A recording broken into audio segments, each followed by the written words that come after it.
Bonjour, mesdames, messieurs. Bienvenue à cette émission dite un petit peu spéciale. En fait, un peu pour vous mettre dans le contexte, je vais vous expliquer un petit peu les raisons pour lesquelles on va arriver à un monologue qui traite d'un sujet bien particulier. D'abord, le monologue que vous allez regarder aujourd'hui, regarder et entendre, c'est un monologue de Mme Lorraine Dallaire de Val d'Espoir, intitulé « Une façon d'aimer » et qui fait état un peu de certains abus que peuvent vivre les personnes âgées, les personnes aînées, comme on dit.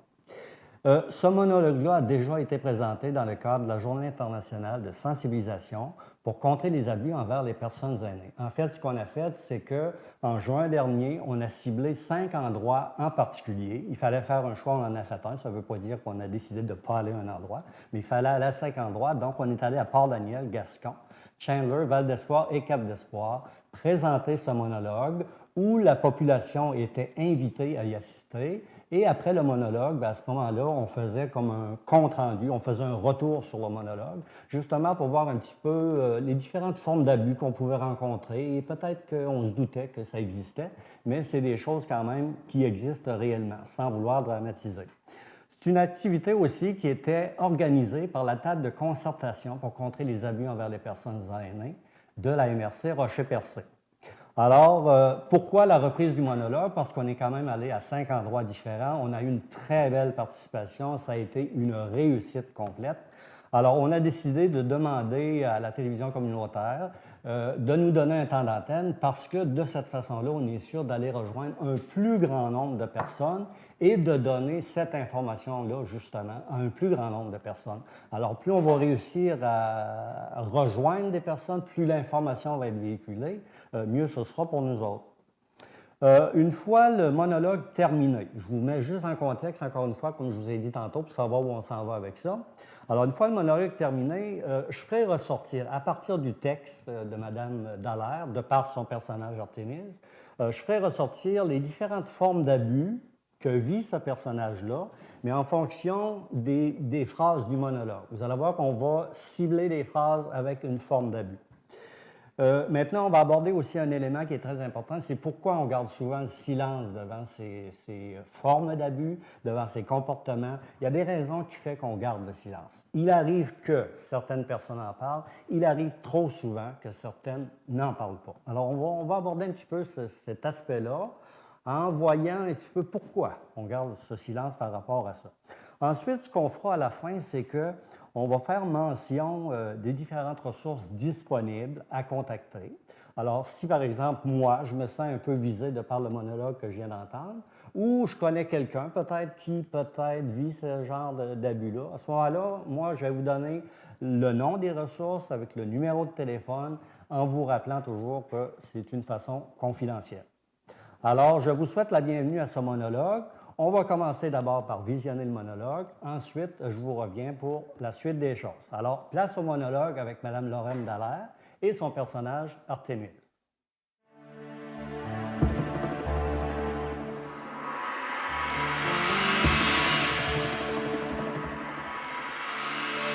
Je suis bien chanceuse, pareil. À bien y penser, là. Je suis chanceuse, oui. Ah ben, regardons ça comme il fait beau dehors aujourd'hui. Oui, il fait beau soleil, le vent a l'air doux. C'est bien de valeur, je ne peux pas y aller. Ah, mais ça fait rien, ça fait rien. Je suis chanceuse, pareil. Oui.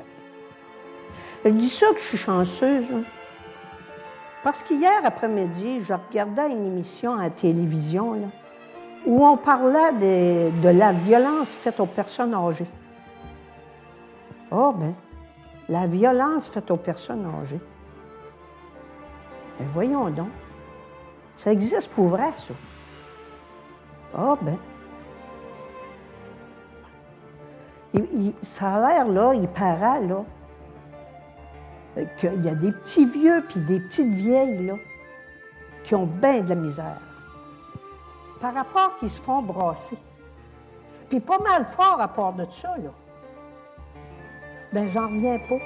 Non, j'en reviens pas. Non. Puis il paraît, là, qu'il n'y a pas personne qui s'en occupe, qui s'en aperçoit de ça. Non, ça ne paraît pas en tout. Ben, j'en reviens pas. C'est quasiment pas croyable. Non. Puis on parlait de même qu'il y avait 2 sortes de violence. Ah ben. Moi, c'est la première fois que j'en entends parler. À la télévision, à part ça. Et ouais. Il y a 2 sortes de violence.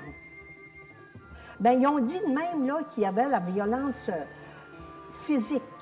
La celle là, qui fait mal au corps. Ferme là, puis pas un mot à part de ça. T'as compris, là, maman? T'as compris?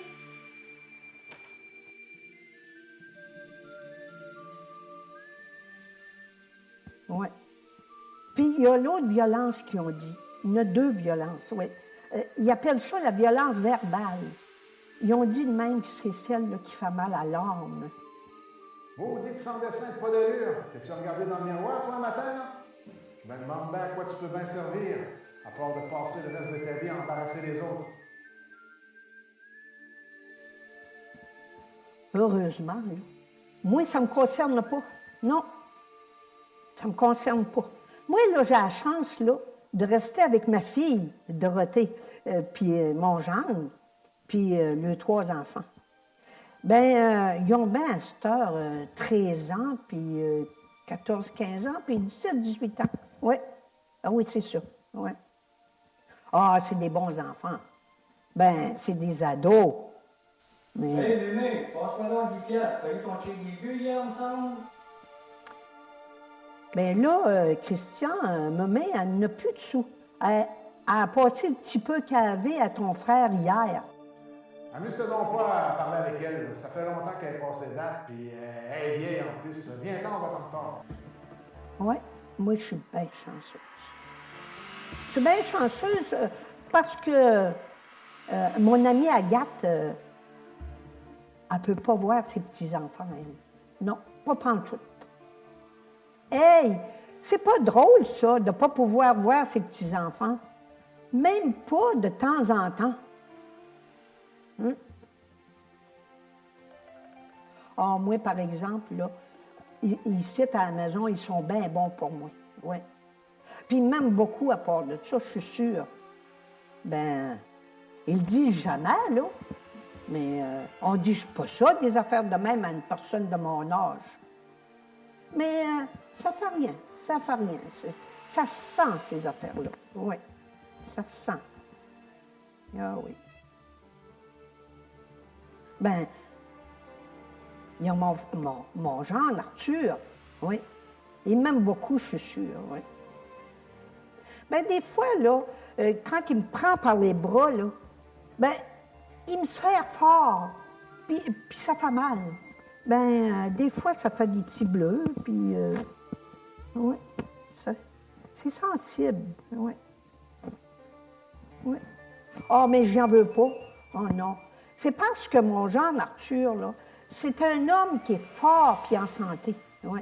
Il ne connaît pas sa force. Non.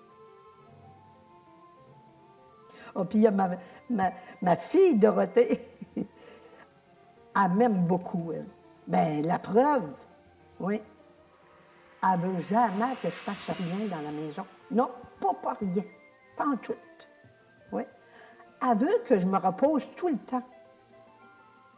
Oui. Bien, c'est parce que moi, des fois, là, j'ai la tremblote, hein. Puis je pourrais échapper de l'eau sur son beau plancher. Bien, c'est important, un beau plancher, comme elle dit. Oui, c'est important. Mais moi, là, des fois, là, pour me désennuyer un petit brin, là, ben, je m'essaye à faire des petites choses. Mais ma fille, elle veut pas. Non. Elle n'aime pas ça. Non. Puis quand j'ai la bougeotte de même, là, ben là, elle se fâche après moi, puis elle me crie fort par la tête, oui. C'est parce qu'elle pense que je suis sourde, hein? puis que j'ai pas compris. Ben, c'est bien comprenable. À mon âge, on est dur d'oreille des fois. Oui. Ah, mais c'est pas facile pour tous eux autres, là, non plus, là. Tu sais, des fois. Ah oui. Ma fille, là, elle est bien ménagère. Économe, comme on dit. L'autre jour, je lui ai dit que j'aimerais ça m'acheter une petite robe neuve. J'en avais vu une belle petite là, dans le catalogue, là, une belle petite bleue, là. Oui. Avec un beau collet de dentelle, là, puis le bout des manches, pareil, là, en dentelle. Oui, une belle petite robe. Oui. Bien, je me suis dit, je vais la porter de temps en temps, le dimanche, puis les jours de fête. Oui. Puis en faisant bien attention, ben, elle va me servir pour m'ensevelir quand je vais mourir. Ah, une belle petite robe. Oui. Ben, le bleu, ça me va bien. Hein? Puis avec mon beau petit chapeau que j'avais acheté pour le baptême de mon plus vieux de mes petits-fils, une belle petite robe bleue, ça va bien aller avec.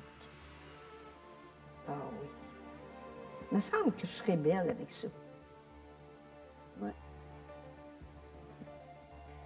Mais quand j'en ai parlé à Dorothée, j'aurais aimé ça la faire venir dans le catalogue. Quand j'en ai parlé à Dorothée, ben, ouais, elle est venue s'asseoir juste à côté de moi, là, pour me faire bien comprendre. Elle a pris du temps juste pour moi. Oui. Elle m'a bien expliqué que la petite robe noire que j'avais achetée il y a 7-8 ans, là, est encore bien belle puis bien neuve. Puis que c'était bien trop gaspillé que de m'acheter une robe neuve, que j'en avais pas besoin. Ouais. Ben, j'ai compris. J'ai compris. J'ai compris qu'on m'aimait même quand j'étais mal habillée. Oui.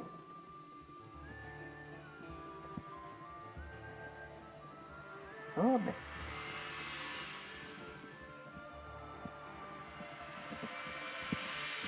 Ma fille, là, Dorothée, là, on dirait qu'elle m'aime trop des fois. Oui. Elle a toujours peur, là, que je me fatigue, même à parler. Ben, quand il vient de la visite à la maison, là, elle aime mieux que je parle pas, que je dise rien. Ben, c'est vrai que j'ai souvent mal à la gorge, par exemple. Puis que je pourrais dire des niaiseries. Ben, c'est bien comprenable. À mon âge, on en dit des fois des niaiseries. Hein? En parlant de niaiseries, ça me fait penser, l'année passée, ben oui, l'année passée, M. Brochu, Ernest de son petit nom, il venait me voir tous les soirs, tous les après-midi. Et là, on allait s'asseoir dans la balançoire. Puis là, on se parlait, puis on jasait, puis on riait. Oh, qu'on était bien ensemble tous les deux. Quand j'y pense. Eh oui. Ben, on était assez bien ensemble. Quelle journée il est arrivé, puis il s'est assis à côté de moi de même, puis il m'a demandé.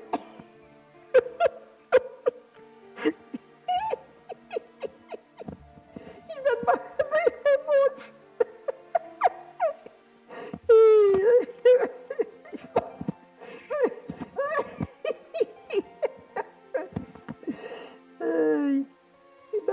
demandé. Il m'a demandé pour m'épouser. Oh mon Dieu, mon cœur, mon cœur. Oh, que j'étais contente, que j'étais contente.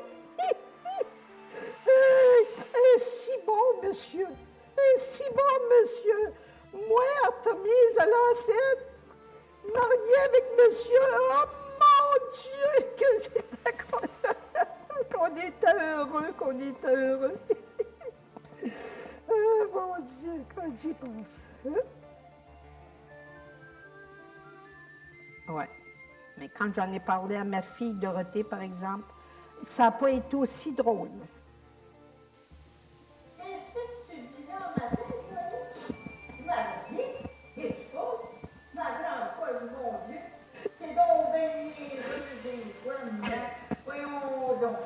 T'es vraiment folle, capotée. À ton âge, pense au mariage. Veux-tu faire rire de nous autres pour les voisins? Qu'est-ce qu'ils vont dire? Hein? Y a-tu pensé, toi? À 70 ans, ton bel amour qui pense au mariage? Ça se peut-tu bien pas le bon? T'as un pied dans le rond, pis t'es rendu à bout d'or, et tu penses encore au mariage? Bien pas le bon.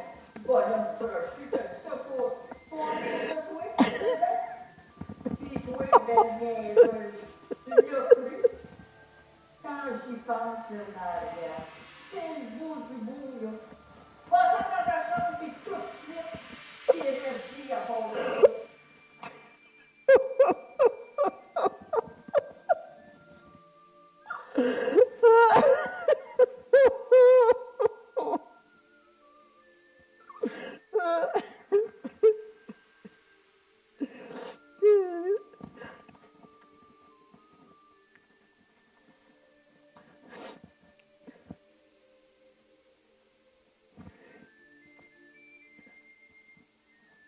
Oui, bien, il faut dire aussi des fois là, que je ne suis pas raisonnable.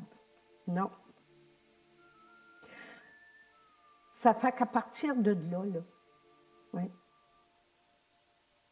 M. Brochu, Ernest, j'ai arrêté de le voir. Hein?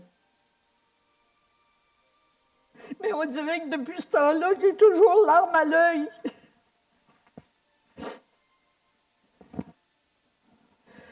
Mais il faut dire aussi que j'ai souvent le rhume. Oui.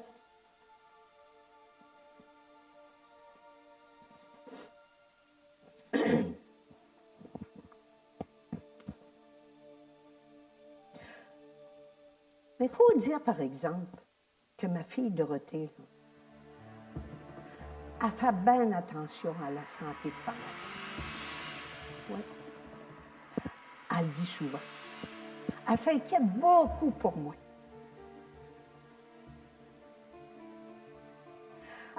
Elle me surveille là, pour pas que je prenne de courant d'air. Elle a toujours peur que je tombe dans les escaliers. Elle voudrait tout le temps que je reste dans ma chambre. Même là, que des fois, là, elle m'embarre à clé dedans. Oui. Mais c'est pas toutes les filles qui aiment leur mère de même. Même qu'elle fait attention à mon alimentation. De A à Z. Oui. Elle veut pas que je mange entre les repas. Ça fait qu'elle barre les portes de l'armoire. Oui. C'est pas bon pour moi de manger entre les repas. Une chance que je l'ai, ma Dorothée, pour me dire de quoi c'est que faire tout le temps. Oui. Mais moi, je suis bien chanceuse. Je suis bien chanceuse parce que mon amie Agathe, elle, là, elle n'a pas le chauffage dans sa chambre à coucher. Non. Son garçon, il ne veut pas. Il dit que c'est cultiver les microbes qui ont trop de chaleur pour les personnes âgées. Oui. Ça fait qu'elle est obligée de garder sa porte de chambre au bout du corridor, tout le temps ouverte. pour laisser passer la chaleur, pour aller dans sa chambre. Mais des fois, là, la chaleur, là, elle ne se rend pas dans sa chambre. Ça fait qu'Agathe, là, elle a les pieds et les mains gelés à longueur de journée. Oui. Oui, je suis bien chanceuse. Agathe, là, elle me racontait l'autre fois, au téléphone, là, que son amie Simone, là, qui reste avec son garçon Jérôme là, depuis l'année passée. Ouais. Bien, Jérôme, là, il fouille dans son compte de banque, puis il est après tout dépenser l'argent qu'elle a eu peine et de misère à ramasser pour se faire enterrer. Oui. Puis même, là, il a fait ménager sur ses pelules. Il trouve qu'elle en prend trop. Oui. Puis il dit qu'il n'y a pas d'argent pour y en acheter. Oui. Ça fait que Simone, là, elle vit dans la peur puis dans le secret. Oui. Ah oui. Parce qu'elle a bien fait promettre à Agathe de ne pas en parler à personne. Ben quoi? On ne compte pas des affaires de même sur ses enfants. C'est bien être trop humiliant puis bien être trop gênant. Fait qu'on dit rien.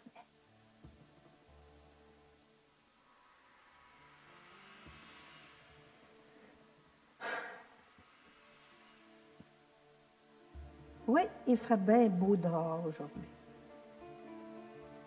J'aimerais ça pouvoir des fois y aller. Ben, je pourrais aller au magasin, je rencontrer des connaissances, puis je pourrais jaser avec. Il me semble que ça serait bien plus désennuyant. Puis je pourrais m'acheter des bebelles aussi. Mais mon gendre, il ne veut pas que j'arrive. Non. Il dit que j'ai pas d'affaires là. Qu'est-ce que tu vas aller faire là, une vieille comme toi? T'as de la misère à te mettre un pied en avant de l'autre. C'est bien juste pour embarrasser les autres. Puis il n'y a rien d'intéressant là pour toi. T'es venu à la maison. Ben, c'est vrai que pour aller dans les magasins, ça coûte cher, hein? Puis ils me le disent assez souvent que le petit peu que je gagne à mon âge, là, j'ai pas à faire le difficile, puis que j'ai rien à dire. Ben, je dis rien. Parce que moi, là, je suis pas chez nous, moi, là, ici, là. On peut me mettre à la porte n'importe quel temps. Oui. Ça fait que je dis rien. Puis je fais mon gros possible tout le temps. Puis je ferme ma grande gueule. Puis c'est bien correct demain. Oui.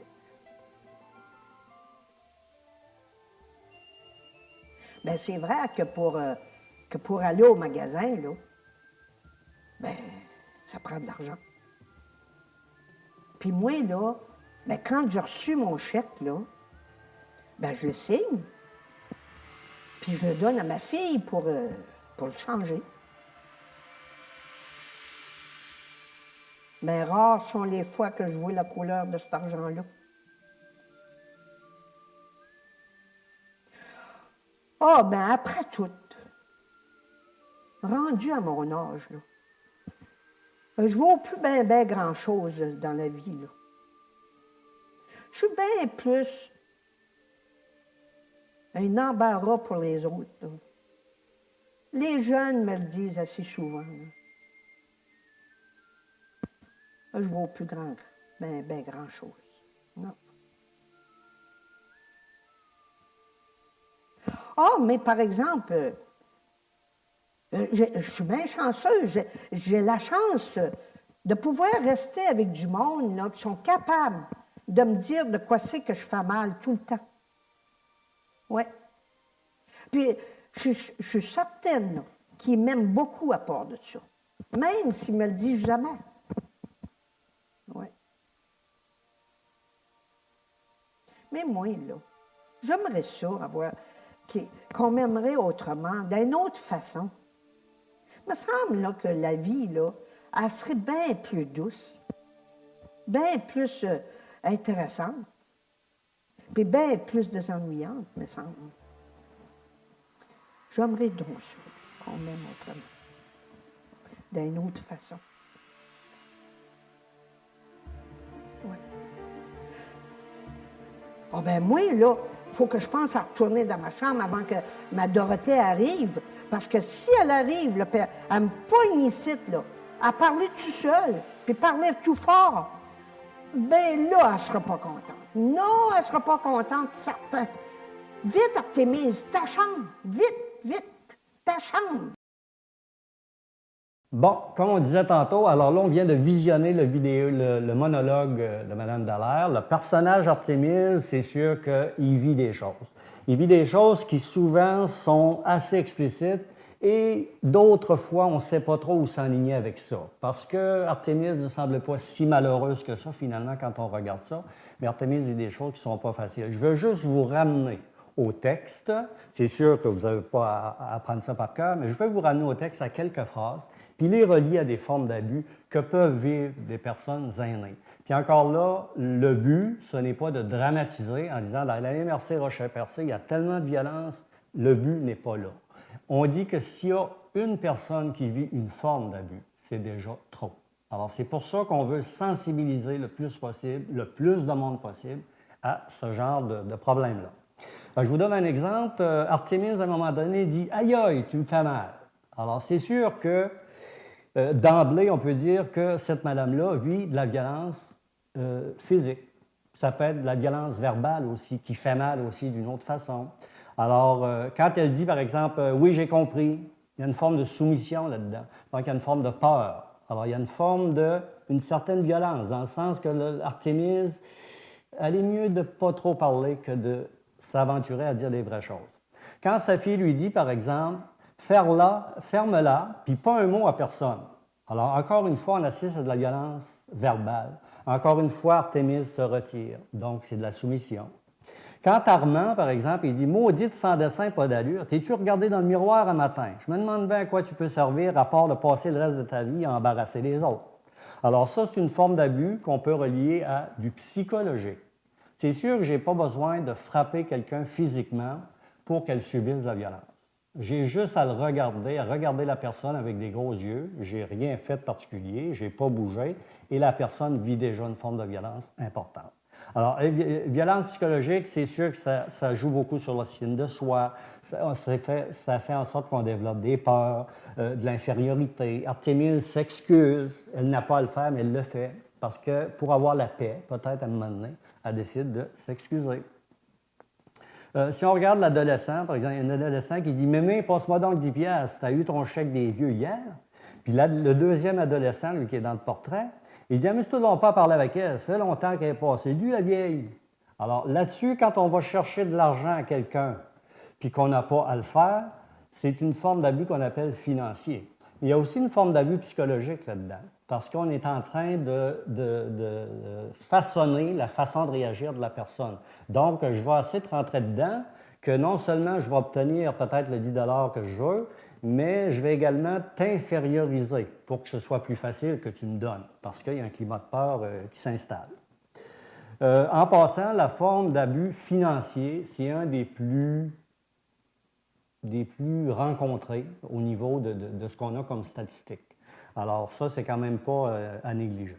Arthur Legendre, quand il la serre fort, puis qu'on voit à un moment donné qu'Artémise a des bleus, ça veut dire qu'il la serre fort, ça veut dire que c'est physique. C'est très physique, ça, là. Je te serre puis je te fais des bleus, donc c'est très physique. Sa fille ne veut pas qu'elle effectue ses tâches et elle lui crie par la tête. Il arrive souvent qu'elle lui crie par la tête. Alors, il y a une forme d'abus psychologique aussi. Et comme je disais au début, ça joue beaucoup sur l'estime de soi et le sentiment d'inutilité. Donc, ma forme d'abus à moi, ça va être de faire en sorte que tu vas te sentir inférieur et qu'à quelque part, tu vas te tasser pour ne pas déranger du tout, du tout, du tout. C'est ce que je veux. Tu demeures avec moi, fais ce que je te dis, fais, etc., etc., mais dis pas un mot là-dessus. Alors, c'est une forme d'abus psychologique, puis l'abus psychologique, quand on est touché psychologiquement dans notre cœur, ça peut nous porter à l'isolement, puis ça peut nous porter à l'infériorité aussi, puis au fait de dire aussi, ben, c'est pas utile que je parle, ça ne donne rien. Il y a une autre chose aussi, la robe neuve, la fameuse robe neuve. Alors, il signe son chèque et le donne à sa fille. Vous vous rappelez qu'elle voulait aller s'acheter une belle robe neuve, elle l'avait vue dans le catalogue. Bon, c'est sûr qu'elle a une belle robe neuve à la maison, mais elle en a vu une autre belle. Puis elle a dit, j'ai une belle robe, mais celle-là, me semble que ça me ferait du bien d'acheter ça. À un moment donné, si vous avez remarqué, elle va signer son chèque, elle dit, elle signe son chèque, elle le donne à sa fille. Puis, elle n'a aucun contrôle. Elle a ce sentiment de n'avoir aucun contrôle sur ce qui lui arrive et c'est ce qui passe, et sur ce qui se passe autour d'elle. Alors, il y a un abus financier flagrant là-dedans. Et l'abus financier, regarde, il touche l'irrespect. Elle empêche sa mère, finalement, de se payer du plaisir. À quoi ça va servir de t'acheter une robe? Tu en as déjà une, ça fait 15 ans, puis elle est belle. Je ne vois pas pourquoi tu irais dépenser. Alors ça, c'est une forme d'abus financier, c'est une forme d'abus psychologique aussi. La maintenir dans un état, entre guillemets, d'obéissance. Tu vas faire ce que je te dis. Point final. Sa demande en mariage aussi, la réponse de sa fille, qui a dit, ben oui, est-ce que tu es rendu là, alors que tu es là, tu vas commencer à penser à te marier. Ça, je suis en train de ridiculiser. Artémise, là, est en train d'être ridiculisée dans quelque chose qu'elle vit de beau, parce qu'il y a un monsieur qui est autour d'elle, puis à quelque part, porte un grand intérêt à ce monsieur-là. Il porte un grand intérêt, puis ce monsieur-là lui porte un grand intérêt, puis elle est en train de se bâtir un rêve. Ça ne veut pas dire qu'elle va se marier, parce qu'il y a demandé en mariage, mais elle est en train de se bâtir un rêve, et sa fille est tout en train de lui défaire ça, en lui disant, ben voyons là, ce que tu es rendu là, à l'âge que tu as là. Comme si, en ayant 75-80 ans, je ne pouvais pas me faire de beaux rêves. Alors, ça demande en mariage par la réponse de sa fille, puis on a remarqué aussi qu'Artémise, à un moment donné, elle va prendre sa chambre avant que sa fille arrive. Donc, ce qu'elle a fait là, au niveau de sa maison, finalement, il y avait une forme de liberté parce que sa fille n'était plus là, mais sa forme de liberté, elle s'est éteinte assez rapidement parce que sa fille arrive, donc va-t'en dans ta chambre. Elle sait qu'elle va avoir la paix si elle s'en va dans sa chambre. Donc, encore une fois, on touche beaucoup l'abus psychologique. Irrespect, elle empêche sa mère de se payer du plaisir, finalement. On va l'isoler parce qu'elle sait que dans sa chambre, elle va avoir plus la paix. Puis on l'incite aussi à se taire. Ce que tu as à dire, tu serais mieux de ne pas le dire. Regarde, parce qu'il vient de dire des niaiseries. Fait que, on apprend à se taire à ce moment-là. Et en dernier, ce qu'on voyait, sa fille embarre même à clé les armoires de cuisine. Elle surveille sa nourriture en gardant les portes barrées. Alors ça aussi, c'est un abus psychologique très important. Elle la garde dans un état de grande dépendance et d'isolement.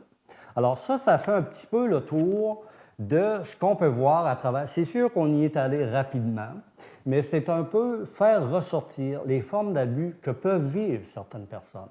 Encore une fois, on l'a dit au début, je le redis, on n'est pas là pour dramatiser, on est là pour dire ce sont des choses qui existent. Et si on est conscient que ça existe une fois, c'est une fois de trop. Alors, si on prend la peine d'arriver puis de vous en parler, c'est parce que c'est des choses qui peuvent arriver. Alors maintenant, si, je ne sais pas, moi, on nous écoute, puis il y a des gens, soit que moi, personnellement, j'écoute ce monologue, j'ai écouté ce monologue-là, puis je me dis, il me semble que moi, je vis ça un petit peu. Ou je me dis, moi, là, je pense que la voisine ou le voisin d'à côté, je pense, à travers de ce que je viens entendre, là, à travers de ce que vient de vivre Artémise, je pense que mon voisin ou ma voisine, là, moi, on dit que ça ressemble à quelque chose de même. Alors, c'est sûr qu'il y a des ressources d'aide disponibles, et ce, en toute confidentialité. C'est sûr que quand on va communiquer aux ressources d'aide dont je vais faire mention, c'est toujours la grande confidentialité. Si moi, je suis le troisième voisin puis je décide, non, je prends mes responsabilités, je vais appeler pour dire j'ai un doute sur telle affaire. C'est sûr que la confidentialité est là, vous n'êtes pas obligé de vous nommer, puis on n'arrivera pas chez la personne, la ressource d'aide en question, en disant, bien, regarde, telle personne m'a appelé, il paraît que vous êtes violenté ou que vous vivez de l'abus financier. C'est vraiment pas du tout comme ça que ça se passe, ça paraît même pas. Mais chose certaine, la personne pourra recevoir de l'aide. Alors, il y a différents endroits où on peut s'adresser. On parle de toute forme d'abus, négligence au niveau physique, psychologique, sexuel, exploitation financière, etc. Il y a toujours le Centre de santé et services sociaux, qui est le CLSC, 689-2572. C'est sûr que le CLSC est toujours une bonne porte d'entrée. Ça, c'est toujours. Il y a une ligne aussi aide abus aînés. Il y en a qui vont dire peut-être, bien, regarde, tu donnes les numéros de téléphone un petit peu vite.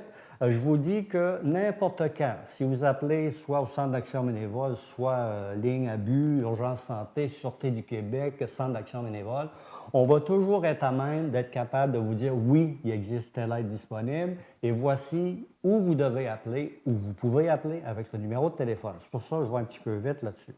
Alors, ligne aide abus aînés au 1-888-489-2287, c'est des numéros sans frais, évidemment. SOS violence conjugale, 1-800-363-90-10. Il y a toujours l'info sociale et santé au 811. Il y a l'urgence aussi, le 911, qui est très bien connu. Il y a la Sûreté du Québec, il y a le poste de Barbeau et le poste de New Carlisle. J'ai le numéro du poste de Barbeau, je n'ai pas lui de New Carlisle. Le 418-689-1305. Et pour les problèmes de jeu, qui est une forme de dépendance aussi, on a cru bon de le rajouter là-dedans.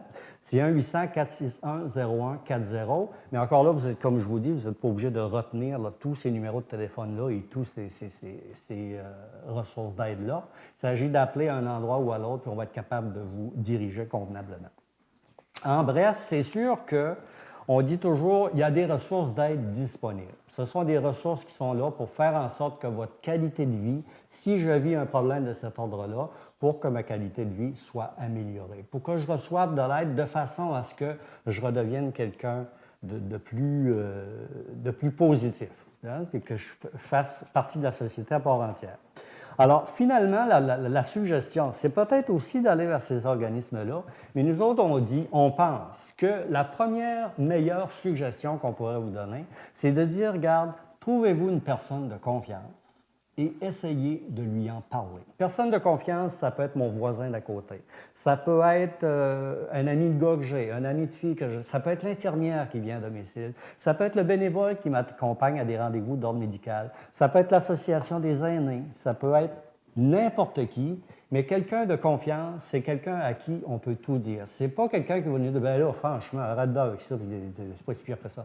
C'est quelqu'un, normalement, s'il vous fait confiance, il va vous écouter. Puis écouter quelqu'un, c'est pas lui dire quoi faire, c'est la recevoir dans ce qu'elle vit. Tu vis ça, oui, OK. D'après toi, qu'est-ce qu'on pourrait faire? C'est ça, l'écouter. C'est pas lui dire quoi faire, puis c'est pas lui dire, il n'y a rien là, regarde, ça va passer. Non. La personne qui vient vous confier un secret de cet ordre-là, peut-être qu'elle vit ça depuis très longtemps, et là, elle décide qu'elle vous fait confiance. Donc, faire confiance à quelqu'un, c'est être capable aussi de recevoir de l'écoute. Maintenant, il y a une dernière chose, dernier élément que j'aimerais aborder parce qu'il y a beaucoup de silence qui entoure les différentes formes d'abus. Puis à un moment donné, on va dire comment ça se fait que des gens vivent des problèmes de violence ou des problèmes d'abus, puis qu'ils ne parlent pas de ça. Ils continuent à subir ça. Et on va entendre aussi des préjugés qui vont dire, bien, regarde, si elle vit ça, elle a rien qu'à décider de ne pas le vivre. Il vit ça, il a rien qu'à décider de ne pas le vivre. Madame, ça a l'air qu'elle est victime de violences conjugales. Bien, regarde, elle a juste à laisser son mari. Si c'était aussi simple que ça, tous les problèmes seraient réglés. C'est pour ça qu'on dit que des fois, il y a des peurs qui sont reliées au silence. Je ne parlerai pas de ça. Pourquoi? Imaginez que mon fils, moi, ou ma fille, ou peu importe, quelqu'un de ma famille, je suis victime d'abus financiers. Moi, mon chèque, je ne le vois pas, puis des fois, j'emprunte pour aller me chercher des petites affaires. Je suis victime d'abus financiers. Donc, à ce moment-là, ce n'est pas intéressant pour moi d'aller dire ça à quelqu'un. Donc, je peux éprouver de la honte. C'est pas le fun, c'est vraiment pas le fun de penser puis de dire à quelqu'un, mon fils, là, ça fait à peu près une couple de mois, une couple d'années, je ne vois pas une scène de mon chèque. C'est pas facile, ça. C'était un voisin, c'était, je sais pas, quelqu'un qu'on ne connaît pas, un étranger, c'est déjà pas facile. Fait qu'imaginez que moi, mes enfants, je les aime, puis que je suis obligé d'aller dire à quelqu'un, mon enfant que j'aime, puis que toi, tu penses qu'il est si fin que ça, là, ben, regarde, il fait ça avec moi depuis des années. Mais comme je vous dis, il faut toujours aller vers une personne de confiance. Alors la honte, ça peut être un élément qui fait que je ne peux pas parler de ça. Donc, je suis aussi bien de me taire, m'en aller dans ma chambre et de continuer à subir ça d'année en année, puis des fois, c'est de jour en jour. Des fois, on a peur que ça devienne pire, parce que si, je ne sais pas, je suis victime d'abus financiers et physiques à la fois, psychologiques également, bien, si j'en parle, tout d'un coup, c'est pire. Donc, je suis aussi bien de ne pas en parler. Je suis aussi bien de me taire là-dessus. Il y a aussi une peur, que les gens nous en parlent beaucoup, la peur, parce qu'il arrive souvent que moi, je garde ma mère, je garde ma tante, je garde mon père, etc., et que si je vis ces choses-là, que je décide d'en parler, que ma personne significative me dise, là, si tu continues à parler de ça, tu sais que tu vas être placé, entre guillemets. Hein? On appelle ça de l'hébergement, mais on va souvent dire, pour le commun des mortels, on va dire, regarde, si tu n'arrêtes pas ça, on va te placer. Alors, c'est un petit peu ce qui fait que j'ose pas en parler, parce que dans le fond, là, je suis bien ici. Si ce n'était pas de ça. Mais dans le fond, je ne suis pas bien non plus, parce que tous les jours, je vis un stress, je vis un isolement aussi. Alors, si j'en parle, je vais peut-être être hébergé. Je suis aussi bien de t'en parler. La peur aussi de ne pas être écouté. Comme j'ai dit tantôt, quand on prend la peine d'écouter quelqu'un, c'est pas lui dire « Ah, il n'y a rien là, ça va passer. Ah, dans 2 mois, ça va être ça. » Non. Quand on écoute quelqu'un, on reçoit dans ce qu'il vit. Quand une personne nous dit qu'elle vit une forme d'abus, que ça lui fait vivre du stress, que ça lui fait vivre, je ne sais pas moi, elle dort plus, etc., elle mange moins, c'est parce qu'elle vit quelque chose de très important. Alors, encore une fois, j'ai fait mention des ressources disponibles, mais je pense qu'un des meilleurs moyens de commencer à briser le silence, c'est peut-être de trouver quelqu'un autour de soi en qui on a une grande confiance, qui nous aime beaucoup, puis qui va nous écouter. Alors, je vous remercie beaucoup de votre attention, puis à la prochaine.